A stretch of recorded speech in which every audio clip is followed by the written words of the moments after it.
की है, धर्मेंद्र प्रधान को इस्तीफा देना चाहिए। तो यहाँ पर जो कॉकरोच जनता पार्टी का प्रोटेस्ट है जंतर मंतर पर, वो तब तक पीछे नहीं हटेगा जब तक धर्मेंद्र प्रधान इस्तीफा नहीं देते। तो अगर बीजेपी वाले या जो सरकार है वो सोल्यूशन चाहती है, so there is only one solution to this, Dharmendra Pradhan must resign. Abhijeet भाई आज हमने पूरे देश भर में, हर जिले में, हर गांव में, हर शहर में शांतिपूर्वक प्रदर्शन का आह्वान किया है। कल हम लोगों ने लिस्ट भी शेयर की थी। लगभग 150 से ज्यादा शहरों में, जिलों में ऑलरेडी प्रदर्शन चल रहे हैं और जिस तरह के हमें मैसेजेस सुबह से आना शुरू हुए हैं, आज देश के हर जिले में प्रदर्शन होने जा रहे हैं। हम कॉकरोच जनता पार्टी के तमाम समर्थकों का बहुत धन्यवाद करते हैं। शांतिपूर्वक अपनी बात बनाए रखें। हमें सरकार पे लगातार दबाव बनाना है और तब तक पीछे नहीं हटना है जब तक धर्मेंद्र प्रधान जी इस्तीफा नहीं दे देते।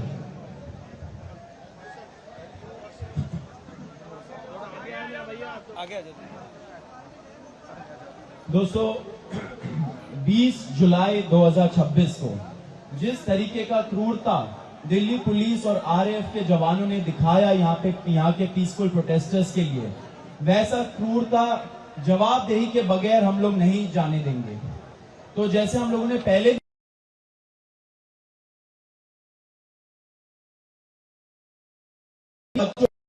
किया, सर फोड़ा, हाथ तोड़े, पैर तोड़े, थप्पड़ मारा, छोटी बच्चियों का, लड़कियों का मोलेस्टेशन किया, सेक्सुअल असॉल्ट किया, वो एक एक पुलिस ऑफिसर को हम लोगों ने चेतावनी दी है कि हम लोग चुप नहीं बैठेंगे, सब याद रखा जाएगा एंड हम लोग भूलेंगे नहीं कि क्या हुआ उन लोगों के साथ। एंड इसी वजह से हम लोग एक वेबसाइट लॉन्च कर रहे हैं।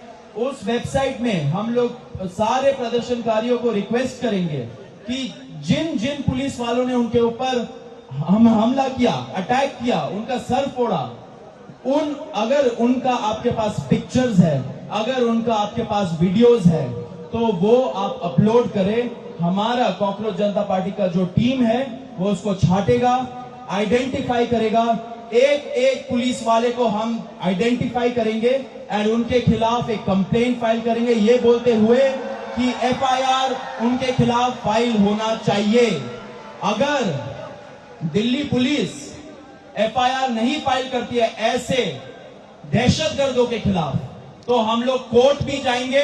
पूरा का पूरा जो इंडिया है, वहां के सारे लॉयर्स हमें हेल्प कर रहे हैं इस चीज के लिए, उनको भी तहे दिल से शुक्रिया। हम लोग कोर्ट जाएंगे, कोर्ट से ऑर्डर लाएंगे कि ऐसे पुलिस वालों के खिलाफ एफआईआर हो। एंड आप ये मत सोचिए कि एफआईआर हो गया एंड हम लोग भूल जाएंगे। ये लिस्ट बनेगा। ऐसे पुलिस वाले नहीं है, ये लॉ एंड ऑर्डर मेंटेन के लिए नहीं है, ये हमारे सेफ्टी सिक्योरिटी का ध्यान रखने के लिए नहीं है, ये गुंडे हैं। जब टाइम आएगा हम लोग इंश्योर करेंगे कि वो एक एक पुलिस वाला जेल जाएगा, जेल के सलाखों के पीछे जाएगा। पुलिस अकाउंटेबिलिटी तय होगा और बहुत जल्दी ये टाइम आ रहा है, ये हमारा वचन है सब लोगों को। मेरा एक सवाल है अभिजीत जी, ये एक मिनट आप क्वेश्चंस पूछ लेना। एक और चीज हो रहा है पूरे दिल्ली में, रत्ना जो हमारी पॉइंट ऑफ कांटेक्ट है लीगल की, वो पुलिस का जो पार्ट है वो खत्म करेगी। रत्ना आप बताइए कि पूरे दिल्ली में क्या हो रहा है। तो जब से 20 जुलाई का इंसिडेंट हुआ है उसके बाद से पूरे दिल्ली में मेजरली निजामुद्दीन और लोधी रोड के पास पुलिस ने अपने नाकाबंदी लगाई हुई है और वहाँ पे वो ऑटो रोक रहे हैं, वो कैब रोक रहे हैं और जितने उसमें बच्चे अगर बैठे हुए हैं उनको वो बिना किसी रीजन के पुलिस स्टेशन में डिटेन कर रहे हैं। और कल ये बहुत ज़्यादा हुआ है, रात भर हुआ है, आज सुबह भी जब मैं आ रही हूँ तब भी हुआ है। हमें लॉयर से पता चला है कि वहाँ पे जब वो जा रहे हैं तो उन्हें पहले मिलने नहीं दिया जा रहा है और उनको बहुत ज़्यादा ट्राई करना पड़ रहा है लीगल जो उनको असिस्टेंस देनी है उसके लिए। कल एक लॉयर को भी निजामुद्दीन ने डिटेन कर लिया था। हमारे जो बच्चे यहाँ पे खाने का सप्लाई लेके आ रहे थे उनको डिटेन कर लिया था। तो हम उसके खिलाफ भी एक लेटर लिखेंगे डीसीपी को एंड हम रिक्वेस्ट कमिश्नर ऑफ पुलिस को एंड हम रिक्वेस्ट करते हैं कि आप प्लीज बिना रीजन के किसी भी बच्चे को डिटेन ना करें, आप लॉयर्स के साथ बदसलूकी ना करें क्योंकि वो सिर्फ अपनी ड्यूटी कर रहे हैं। आप बिना रीजन के लोगों को डिटेन ना करें। And I would also request advocates association in Delhi कि वो आगे आए और जो भी बच्चे डिटेन हो रहे हैं उनकी हेल्प करें। दोस्तों एक मिनट, खत्म नहीं हुआ, आप पूछ लेना जितने क्वेश्चंस पूछ रहे हैं। हम लोग कभी प्रश्नों से नहीं डरे हैं, सारे प्रश्न लिए हैं हम लोगों ने। एक और चीज हो रहा है, जैसे आप सभी को पता है 12:30 बजे कॉकरोच जनता पार्टी का जो डेलीगेशन है, मैं और आशुतोष रांका, हमें बुलाया गया है सरकार से बातचीत करने के लिए।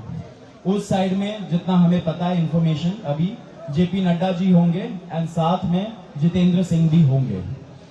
हम लोगों ने 2 कंडीशन रखा था 20 तारीख का जो फर्स्ट राउंड ऑफ टॉक्स था उसके बाद, कि सरकार को मंशा लेके आनी पड़ेगी कि वो हमारी जो बातें, हमारी जो डिमांड्स है वो सुनेंगी, वो एक्सेप्ट करेंगी। कुछ चीजें नॉन नेगोशिएबल है, आशा है कि वो जानते हैं क्या चीजें नॉन नेगोशिएबल है। एंड नंबर 2 हमारा ये डिमांड था कि उनके ऑफिस में एंड उनके घर पे ऐसा कोई भी मीटिंग नहीं होगा जहां पे हम लोग जाएंगे। एक न्यूट्रल एवेन्यू में होना चाहिए। अगर जंतर मंतर में आने से वो कतरा रहे हैं, हम लोग पढ़े लिखे लोग हैं, हम लोग रैशनल युवा है, हम लोग जानते हैं कि शायद उनको डर लगे यहाँ पे आने से सिक्योरिटी सिचुएशन की वजह से। ठीक है, कोई बात नहीं, हमने बोला कि एक न्यूट्रल एवेन्यू जैसे कॉन्स्टिट्यूशन क्लब ऑफ इंडिया में ये मीटिंग हो सकती है। 2 दिन उन्होंने इस चीज को सोचने के लिए लिया, अपने ईगो पे शायद उन्होंने लिया होगा। उसके बाद कल रात को उन्होंने कंफर्म किया कि वो कॉन्स्टिट्यूशन क्लब ऑफ इंडिया में मिलेंगे।